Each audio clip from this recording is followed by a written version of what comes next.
nuestra clase de taller de medicamentos cardiovasculares. ¿Listo? Voy a proceder aquí a compartirles mi pantalla.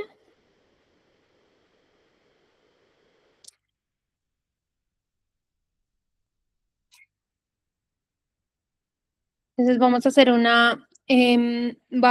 una revisión. Como ya hicimos 2 clases, ¿cierto? En donde revisamos los medicamentos, el día de hoy vamos a hacer una revisión más de la parte ya práctica, de utilizar toda esa tablita que estuvimos revisando. Entonces vamos a hacer una parte más práctica de esto, que es aplicado ya a las preguntas. Listo. Entonces empecemos por acá. Dice que la enfermera está asistiendo un cliente. Acá es muy importante y les voy a ir recalcando como palabras que nos tenemos que ir, como las personas, digamos que hay diferentes niveles en los que estamos de preparación. Hay un nivel básico, ¿cierto? Que pues posiblemente es cuando iniciamos, que hay muchas palabras que no identificamos. Hay un nivel intermedio que ya sé leer algunas palabras, pero pues hacen falta algunas y me pierdo. Y ya hay un nivel un poco más avanzado donde leo, a pesar de que hay palabras que no conozco su significado, pues con el contexto sé qué me están preguntando. Entonces miremos por acá.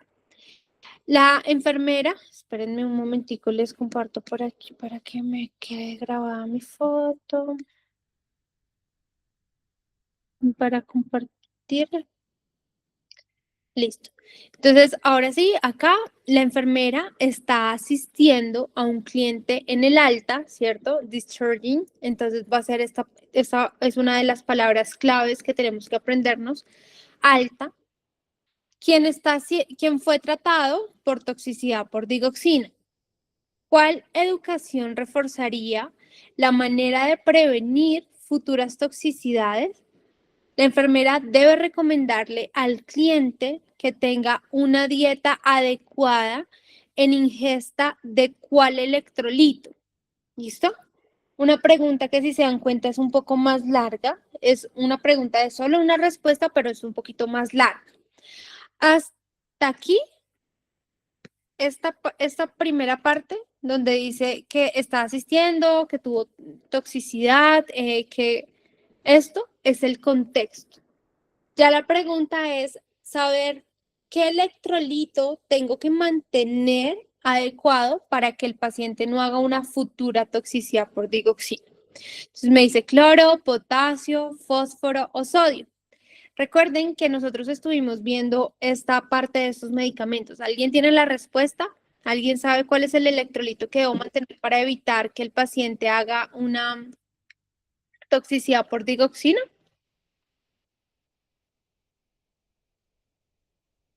¿Alguno conoce ese electrolito? Recuerden que cuando está bajo, lo que hace es que me genera que mi paciente se intoxique con la digoxina. ¿Cuál es ese electrolito, chicos? ¿Quién tiene la respuesta?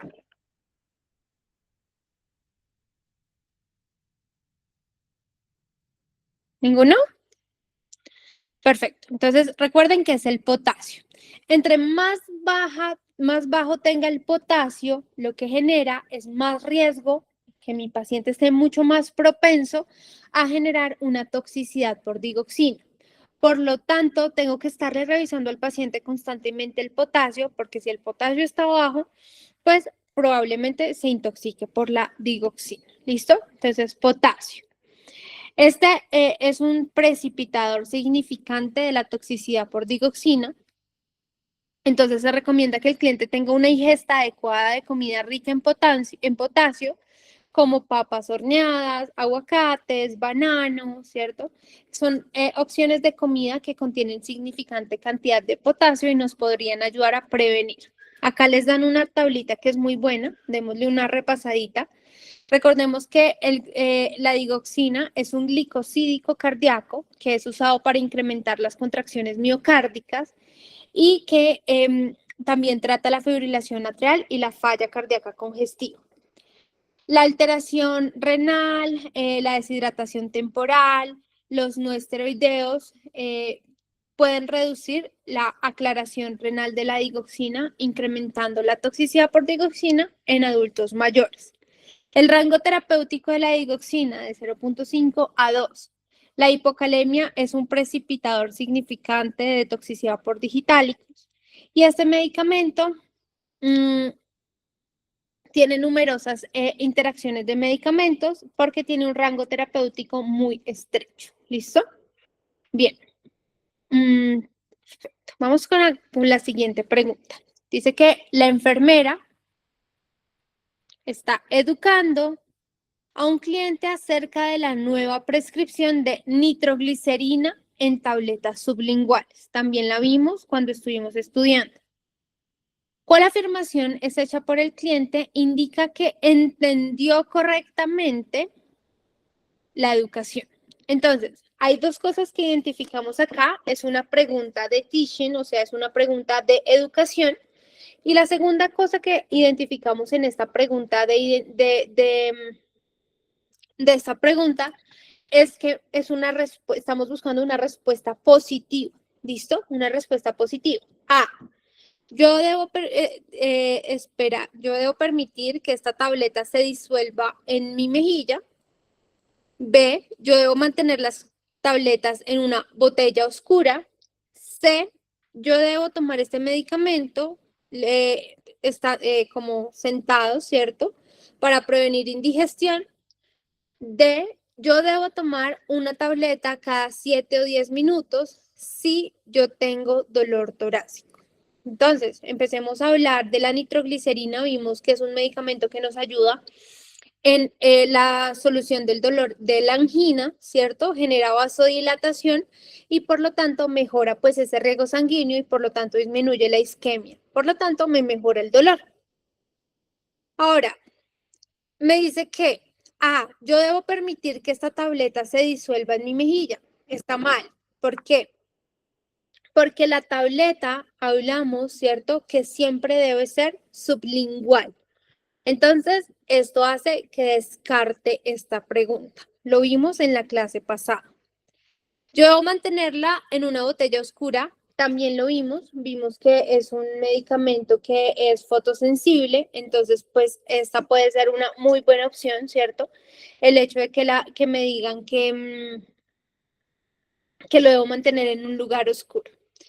¿Debo tomar este medicamento estando de pie para prevenir indigestión? No, de hecho la persona debe estar sentada. ¿Por qué? Porque tiene un efecto secundario la nitroglicerina, que es la hipotensión. Entonces, para prevenir caídas, ¿listo? No es para prevenir indigestión y preferiblemente sentado.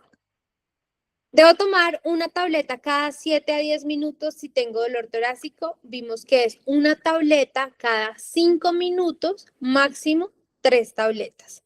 También lo vimos en clase. Entonces, esto hace que yo descarte estas 3 y me quede con la opción B. Veamos acá. La nitroglicerina debe guardarse en un lugar oscuro, en un contenedor opaco, fuera del calor y la humedad. Esto previene disminuir esto previene que se disminuya la potencialidad del medicamento. A. Sublingual, para disolver debajo de la lengua. No se debe masticar, no se debe machacar, no se debe tragar, sino que se debe colocar siempre debajo de la lengua. Debe tomarse cuando el cliente esté sentado. Este medicamento pues puede generar una hipotensión ortostática y generar una caída. Una tableta de nitroglicerina debe tomarse cada 5 minutos aparte con una máxima de 3 tabletas. ¿Listo? Entonces, ojo con ese tipo de preguntas, que eso ya lo vimos en clase. Bien. La enfermera está cuidando a un cliente con fibrilación atrial, quien tiene prescrito warfarina. También vimos la warfarina en clase. ¿Cuáles terapias alternativas debe la enfermera avisarle al cliente que evite? Seleccione todas las que aplican. Cuando tenemos un seleccione todas las que aplican, vienen a jugar varias estrategias. La primera estrategia que les digo es seleccionen las que están completamente seguras. ¿Por qué les digo esto? Porque muchas veces vamos a encontrar algunas que me suenan, que quizá esta sí o que quizá esta no, pero eso lo que va a hacer es que nos va a restar puntos. ¿Qué quiere decir esto? Digamos que acá hay 3 opciones correctas que el NCLEX dice son estas.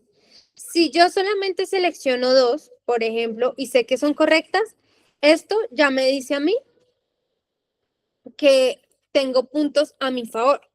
Si yo selecciono estas 3, pero resulta que esta es incorrecta, me quita puntos. Es decir, que si tenía 2 sobre 3 puntos, porque eran 3 en total, ahora voy a tener solamente 1. Me resta inmediatamente puntos. Entonces, una clave aquí es seleccione de los que estamos completamente seguros. ¿Listo?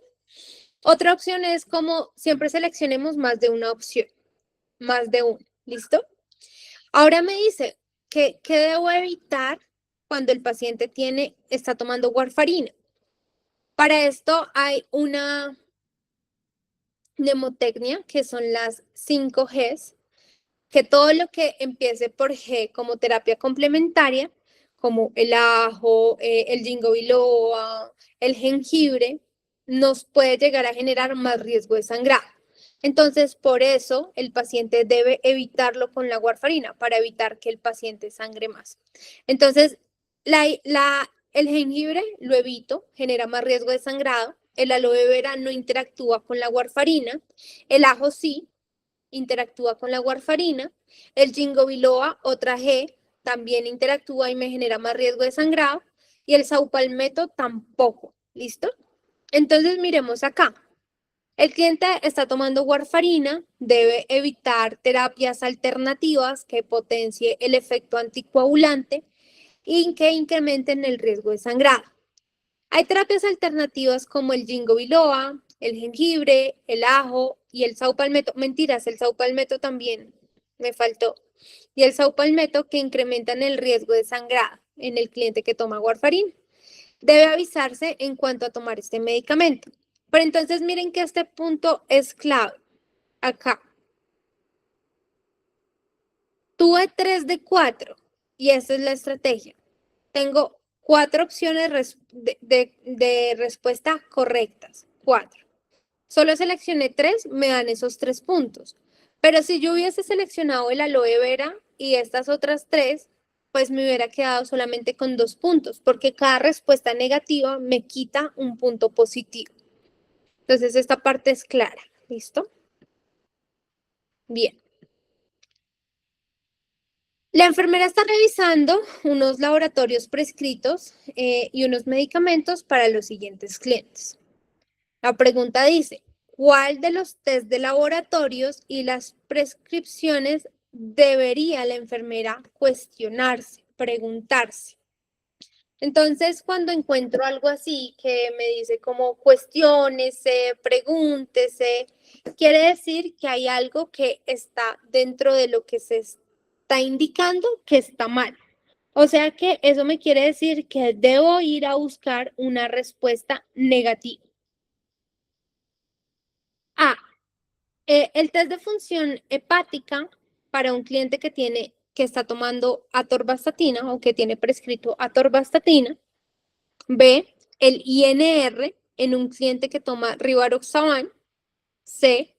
El nivel de creatinina sérica en un cliente que toma lisinopril. D.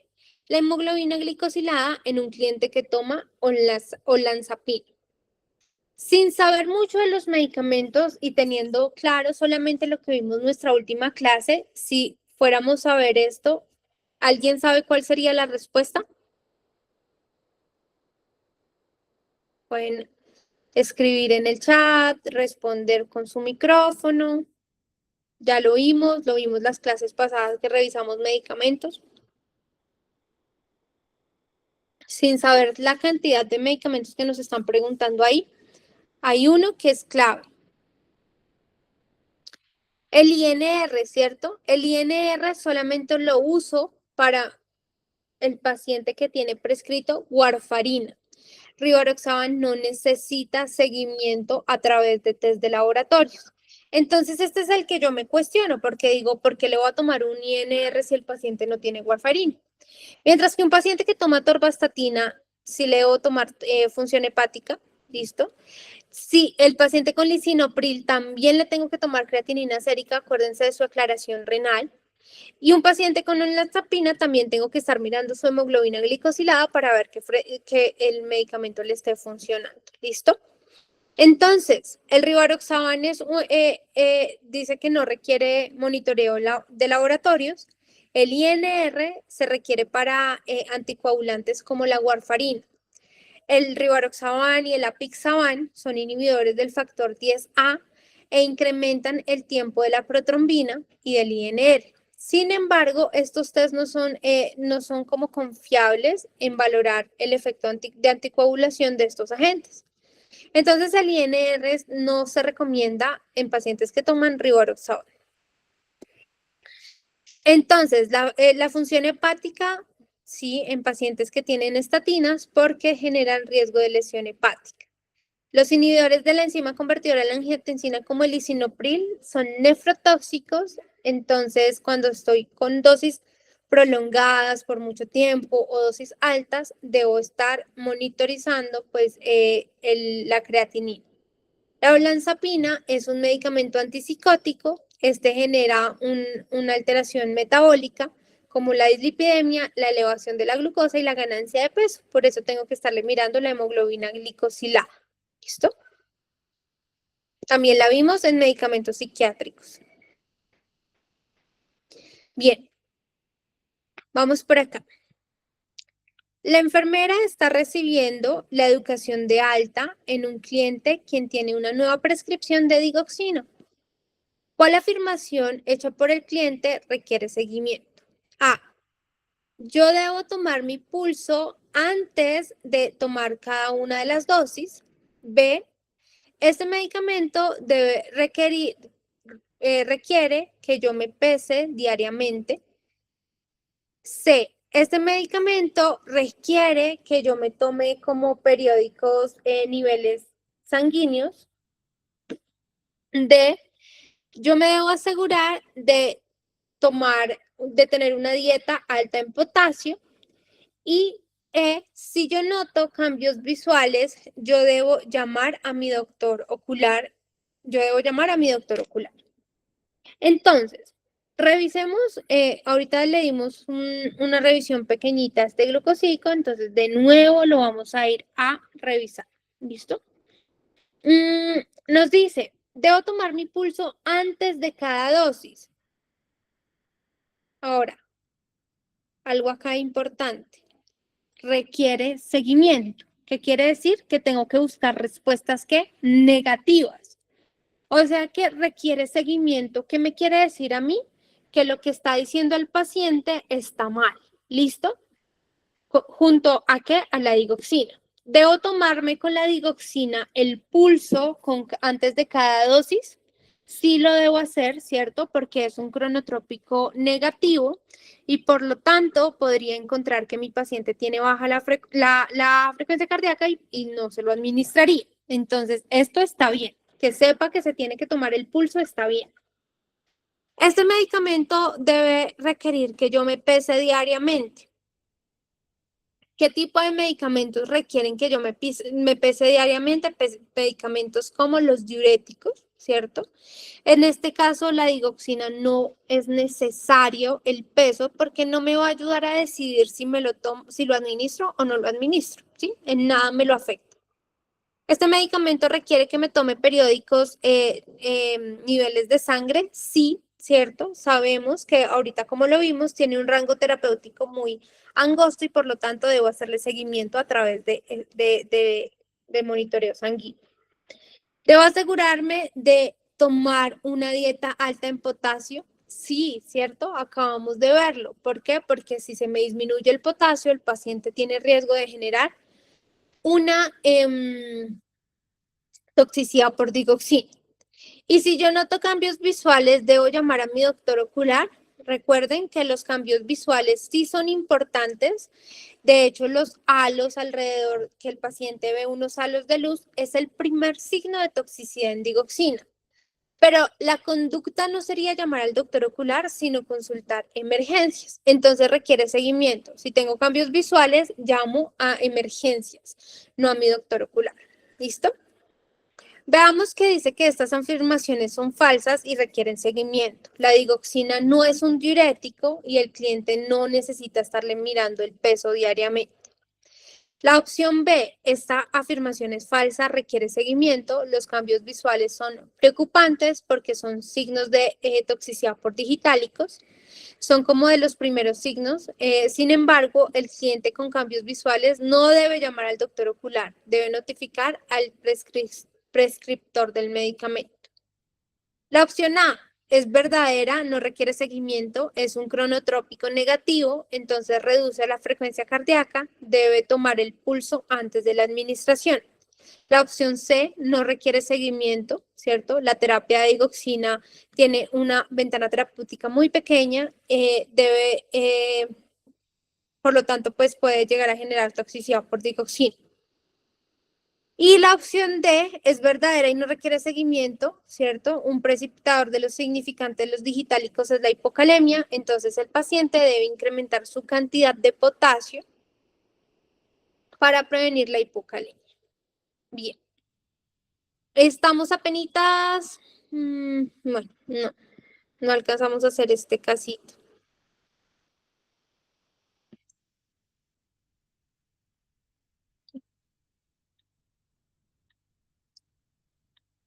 Y no están de farmacología como estoy viendo.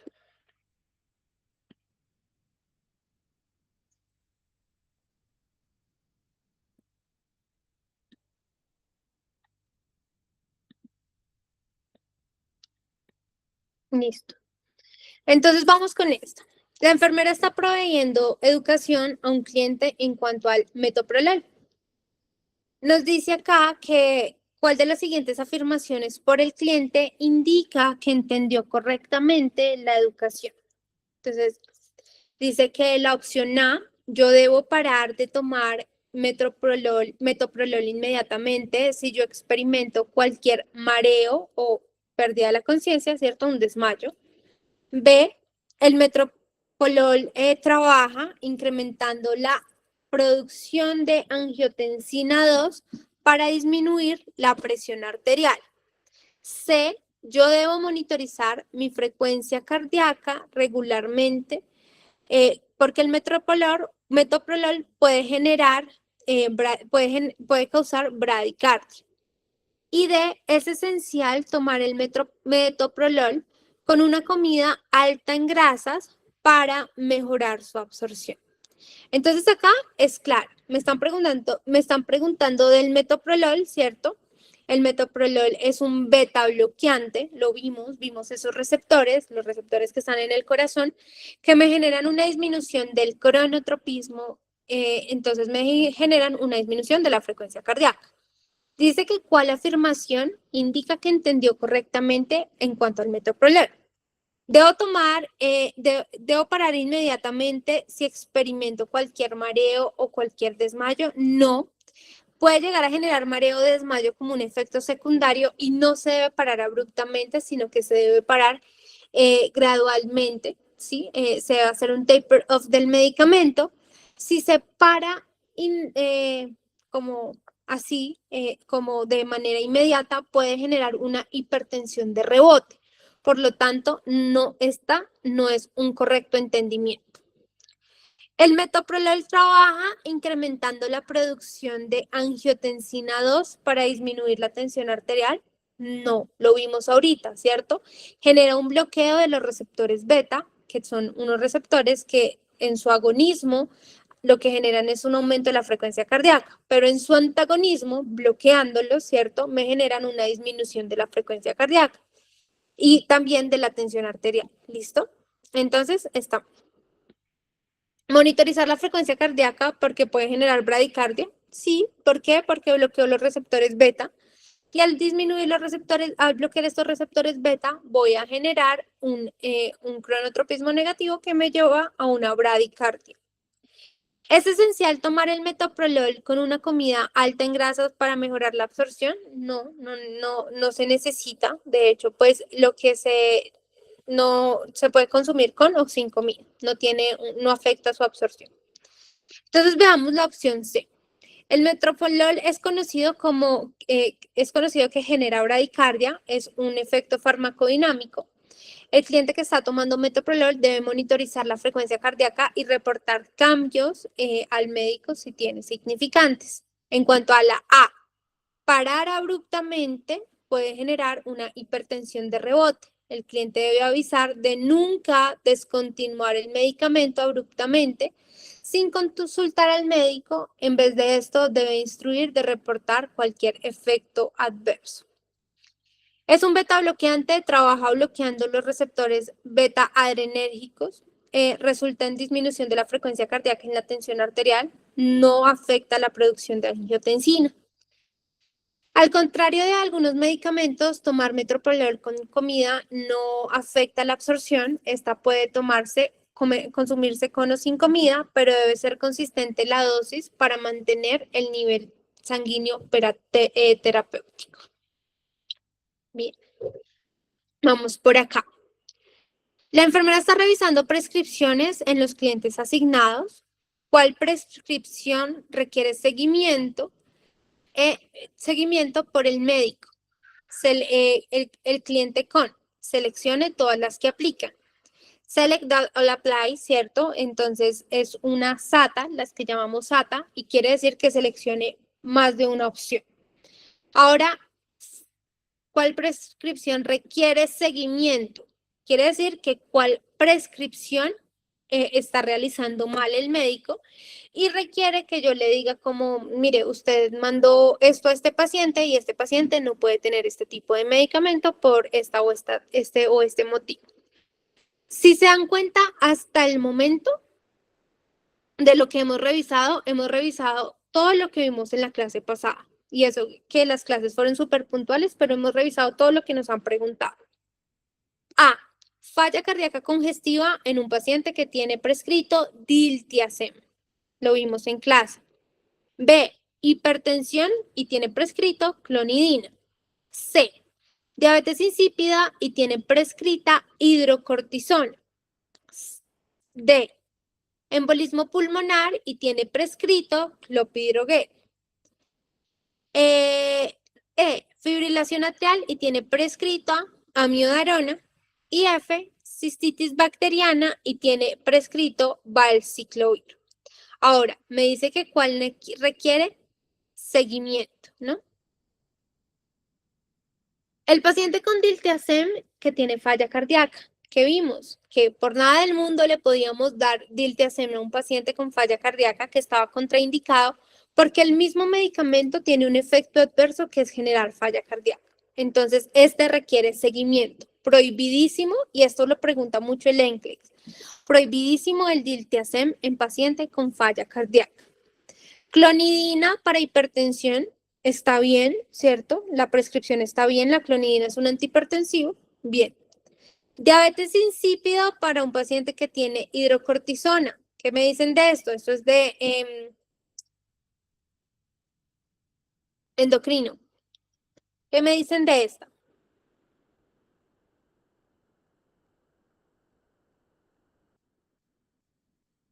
¿Alguno? ¿Nadie? ¿Cuál es el medicamento que uso en la diabetes insípida? Ya la vimos también. ¿Vasopresina? Desmopresina, muy bien. O vasopresina. No se le coloca hidrocortisona. La hidrocortisona se coloca en la crisis adrenal. Cuando tengo ¿cuál enfermedad? Enfermedad de Addison. ¿Listo? Un clopidogrel en un paciente que tiene prescrito embolismo pulmonar. ¿Le colocarían a ese paciente clopidro?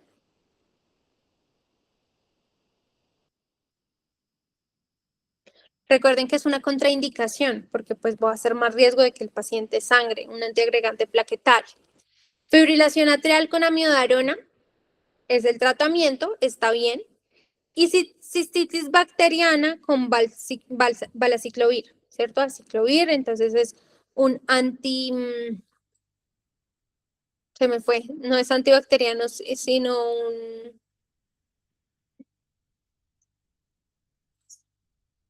igual que la ciclovir, se me fue el nombre de estos medicamentos.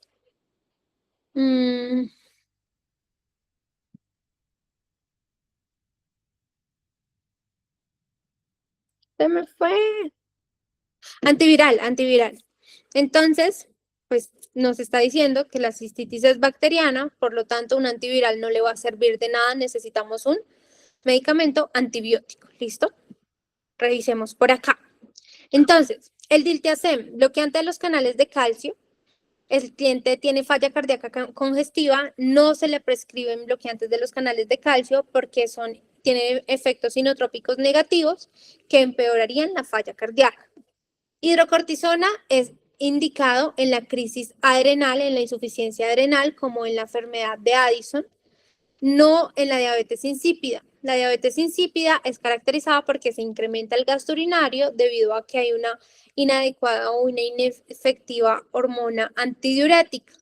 La desmopresina o la vasopresina es similar a la hormona antidiurética que debe ser usada en la diabetes insípida. El clopidogrel es un antiplaquetario para prevenir pues, el stroke isquémico o el infarto agudo del miocardio, no el embolismo pulmonar. Un cliente con embolismo pulmonar requiere anticoagulantes como la warfarina, un inhibidor del factor 10A o trombolíticos. El antibiótico como la ceftriaxona se indica en la cistitis bacteriana, no antivirales como el valciclovir. Las otras son prescripciones apropiadas, no requieren seguimiento. La clonidina es un antihipertensivo usado en la hipertensión y en las condiciones psiquiátricas como el déficit de hiperactividad.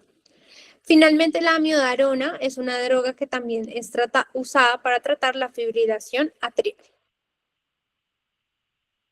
Bien. Y vamos con esta última pregunta. Dice que la enfermera en el departamento de emergencias está cuidando a un paciente que tiene shock séptico. Dice que a las 2 p.m. Se hizo el seguimiento a una valoración después de la infusión de 30 mililitros kilogramos de un bolo de solución salina, es decir, un total de 1.850 mililitros de solución salina que fue infundida.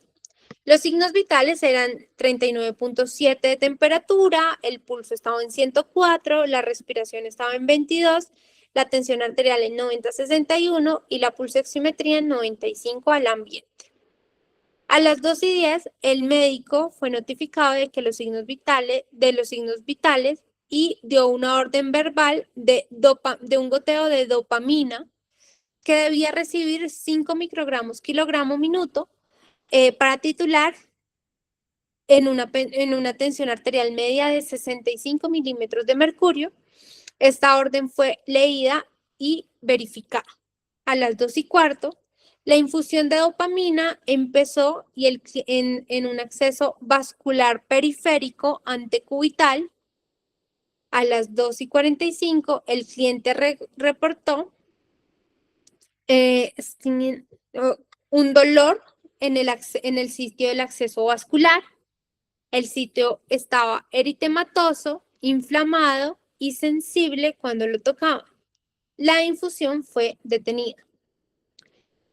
La pregunta que nos dice que estamos revisando la nota de enfermería, la nota del médico, del acceso vascular y de los hallazgos de la valoración. Completa el diagrama seleccionando pues las opciones que están debajo, especificando cuál condición es mucho más probable y 2 acciones que debamos tomar para la condición y 2 parámetros que debamos monitorizar en el progreso del cliente. Entonces, lo primero que tenemos que saber, ¿cierto? Es la parte azul y no lo dice acá y está resaltado y es la condición potencial que tiene el paciente. ¿Qué tenemos que saber de este paciente? Que estaba hipotenso, ¿cierto? Estaba en un shock séptico, estaba hipotenso y por lo tanto le mandaron un bolo y además del bolo le mandaron dopamina. Recibió la dopamina a través de ¿qué? De un acceso vascular periférico. Y 35 minutos después de haberla recibido, vemos que el paciente tiene una condición y es que dice que le duele el sitio, está eritematoso, está inflamado y está sensible. ¿Qué puede ser esto? Una extravasación un hematoma, una infiltración o una flebitis. ¿Qué dicen? Una flebitis. ¿Cuál es la diferencia entre flebitis y extravasación? Ese punto ahí es súper clave.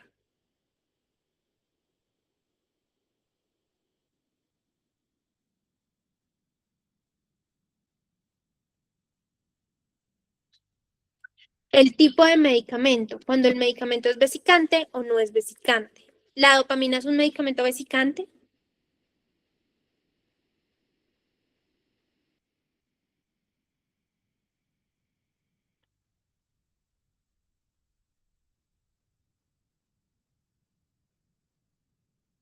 ¿Qué quiere decir? Que cuando se sale, ¿cierto? Se sale de la venita, pues lo que genera es que empieza a necrosar el tejido que lo rodea. Eso es lo que caracteriza una extravasación. Y sí, la dopamina tiene esa característica. Por eso tengo que revisar si hay riesgo de extravasación. ¿Listo? Porque es un medicamento vesicante. ¿Qué acciones tomo? La primera acción es que ya pararon la infusión. Ahora, obtengo una prescripción de fentolamina. B, lavo el acceso, flusheo, ¿cierto? O sea, le doy un flush en el acceso vascular. C, aspiro el medicamento residual. Y D, reinicio la infusión con una tasa o con una infusión más lenta. Esto también lo vimos. Esto también lo vimos que se los expliqué varias veces, hubo varias preguntas, me dijeron que se los aclarara.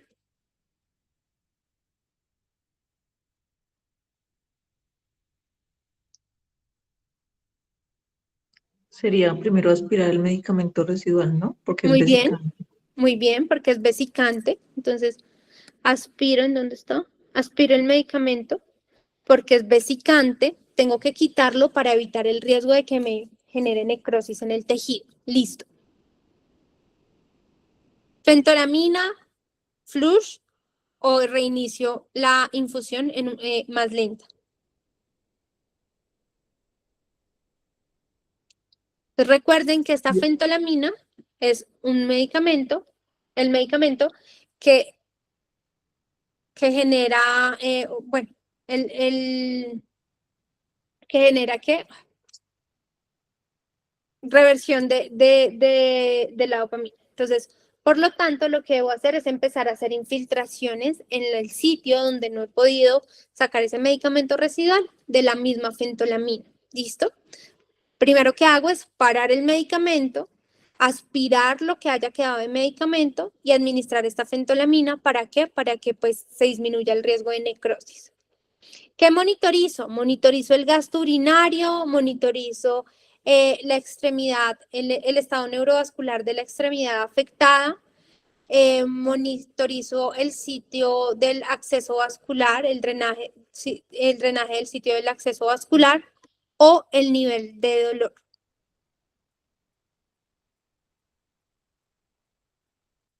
Yo creería que el nivel de dolor y de pronto el drenaje vascular. El drenaje vascular, ¿por qué?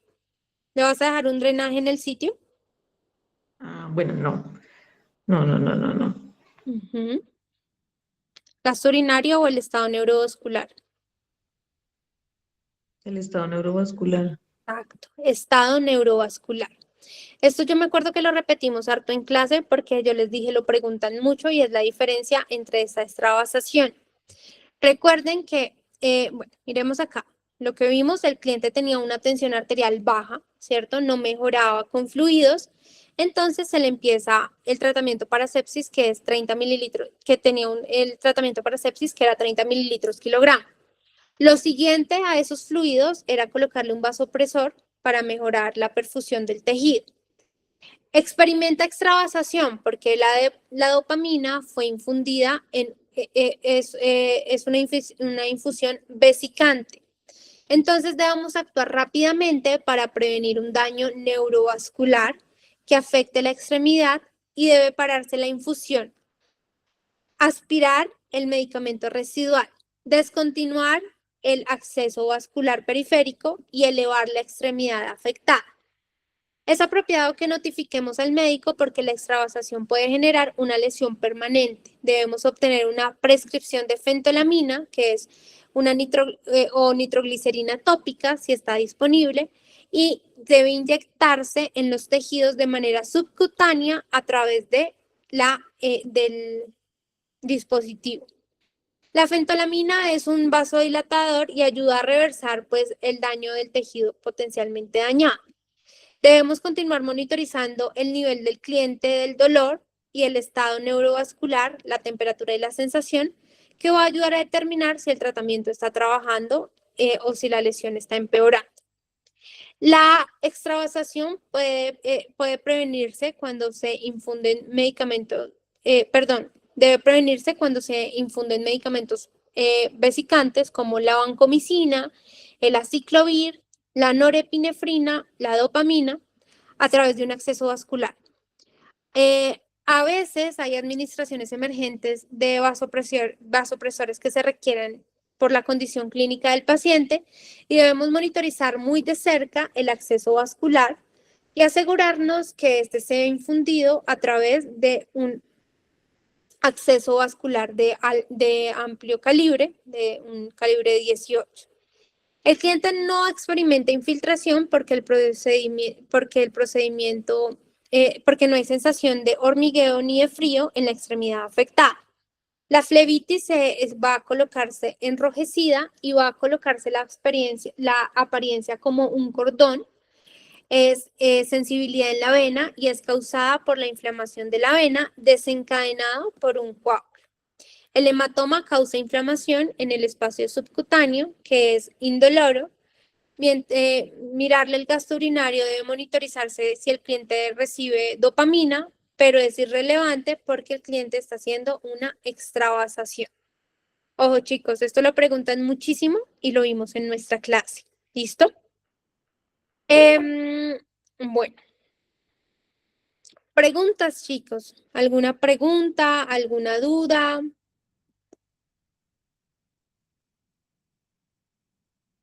Déjenme por aquí, si no quieren hablar, déjenme aquí un mensajito de cuál tema quieren que empecemos el próximo lunes. El próximo lunes empezamos tema nuevo.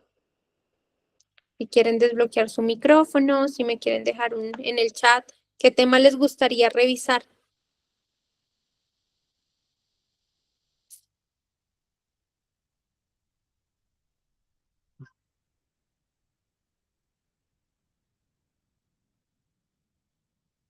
Bueno. Entonces, igual quedamos muy pendientes para que nos cuenten cuál es ese tema que se les está dificultando, que quisieran que revisáramos junto a ustedes.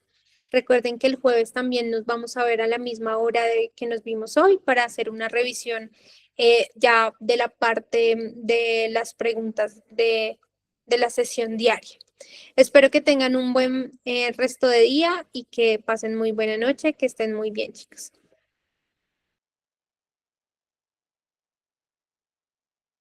Gracias.